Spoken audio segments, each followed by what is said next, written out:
पिछले 4 घंटे से मैंने 10 सैम्पल पेपर टीएस गरेवाल और बोर्ड के ट्रेंड को एनालाइज करने के बाद तुम लोगों के लिए the most important question of accountancy board exam shortlist किए हैं। ये जितने भी क्वेश्चन है सारे के सारे क्वेश्चन तुम्हारे latest edition of TS Grewal में से लिए हैं, जिनके पास पुराने एडिशन हैं। तो मैंने कॉन्सेप्ट भी मेंशन किया है और मैंने इलस्ट्रेशन नंबर और क्वेश्चन नंबर भी मेंशन किए हैं, और उसके आगे मैंने उन सब की फर्स्ट लाइन मेंशन कर दी है, ताकि अगर एक क्वेश्चन आगे हो या एक क्वेश्चन पीछे हो तो तुम लोग उसको फाइंड आउट कर सको। तो देखो, सबसे पहले जो फंडामेंटल्स ऑफ पार्टनरशिप है उसमें 3 मोस्ट इंपॉर्टेंट कॉन्सेप्ट है, that is your calculation of opening capital, interest on drawings, past adjustments बहुत इंपॉर्टेंट है, और गारंटी ऑफ प्रॉफिट्स।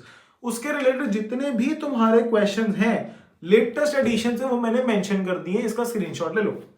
उसके बाद गुडविल में तुम्हें क्या करना है, चारों के चारों जो तुम्हारे methods of calculation of goodwill है वो चारों के एक एक क्वेश्चन करना है। उन चारों कॉन्सेप्ट्स के जो सबसे मेन इंपॉर्टेंट क्वेश्चन हैं वो मैंने तुम लोगों के लिए यहाँ पर लिख दिए हैं, तो तुम लोग इसका स्क्रीनशॉट लो। उसके बाद change in profit sharing ratio, change in profit sharing करने से पहले तुम लोग एडमिशंस के क्वेश्चंस करोगे जो मैंने तुम लोगों के लिखे हैं।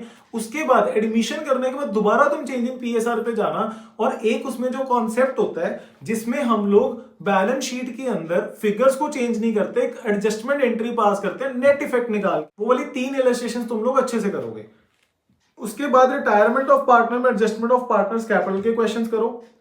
डेथ ऑफ पार्टनर के अंदर सबसे जो इंपॉर्टेंट कॉन्सेप्ट है दैट इज एग्जीक्यूटर अकाउंट, उसके लिए तुम लोग इलस्ट्रेशन 16 कर लेना। और calculation of profit on sale basis या टर्नओवर बेसिस जो एक टॉपिक है वो तुम्हारा एमसीक्यू में कभी कभार पूछ लेता है, तो इलस्ट्रेशन नंबर 8 और 9 कर लेना।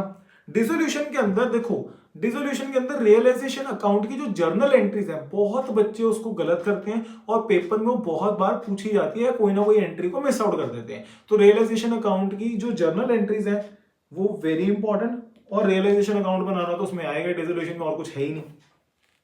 शेयर कैपिटल के अंदर ना देखो, सबसे पहले 4 फीचर और रीइश्यू के क्वेश्चंस करने हैं। ये क्वेश्चंस कौन से होंगे जिसमें तुम्हें बस 3 एंट्री पास करनी होती है, पहली 4 फीचर की, दूसरी तुम लोगों को रीइश्यू की, और तीसरी ट्रांसफर टू कैपिटल रिजर्व की। कभी ये बस इंडिविजुअल क्वेश्चन आता है कि वो तुम्हें बोल देगा कि सपोज राम है, उसको इतने शेयर्स अलॉटेड थे, उसने इतने पे किए, allotment in arrear, calls in arrear, 4 feature reissue और कैपिटल रिजर्व की एंट्री पास करो। उसके बाद तुम लोग कंपनी की बैलेंस शीट बनाना सीख के जाओगे, उसके लिए इलस्ट्रेशन 43 करो। उसके बाद देखो, issue of shares for consideration other than cash जो है ना, ये टॉपिक को ढंग से कर लेना, क्योंकि अगर तुम्हें शेयर कैपिटल में नहीं ना पूछेगा तो ये मोस्ट इंपॉर्टेंट टॉपिक डिबेंचर्स का भी है, और दोनों ये टॉपिक आपस में बहुत ज्यादा सिमिलर है।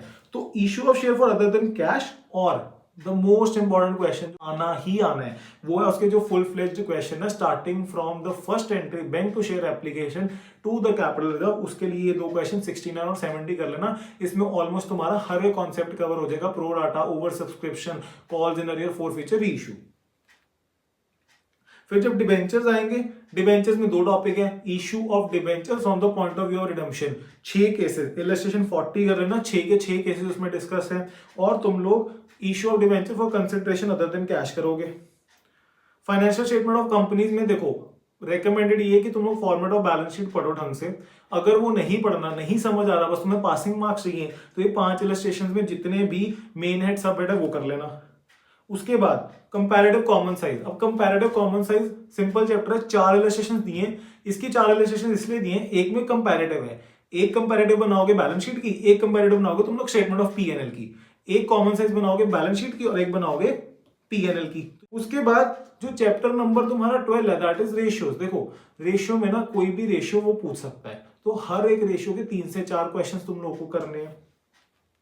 उसके बाद कैश फ्लो स्टेटमेंट, इसको ध्यान से सुनो कैसे करना है। कैश फ्लो स्टेटमेंट में जनरली जो ट्रेंड फॉलो किया गया है वो लोग क्या करते हैं, या तो फुल फ्लेज्ड क्वेश्चन, वो तो सबको पता है, या वो कभी ऑपरेटिंग इन्वेस्टिंग दे देते हैं, या इन्वेस्टिंग और फाइनेंसिंग दे देते हैं, पूरा कैश फ्लो नहीं देते, ठीक है।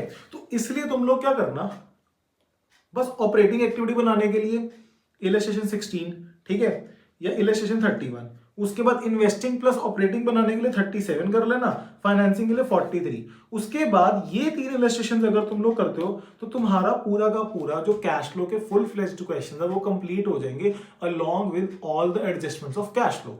मैं दोबारा बता रहा हूं, मैं नहीं कह रहा कि यही क्वेश्चंस करके जाओ, बट तुम लोग क्या करो, तुम लोग जो भी तुम्हारी तैयारी तुम कर रहे हो, इन क्वेश्चंस पे थोड़ा ज्यादा ध्यान दे लेना, इन कॉन्सेप्ट्स को थोड़ा बहुत अच्छे से पढ़ के जाना, क्योंकि द चांसेस आर कि 30 से 40 मार्क्स का तो मिनिमम पेपर तुम्हें इन्हीं कॉन्सेप्ट्स और इन्हीं क्वेश्चंस में से मिलेगा।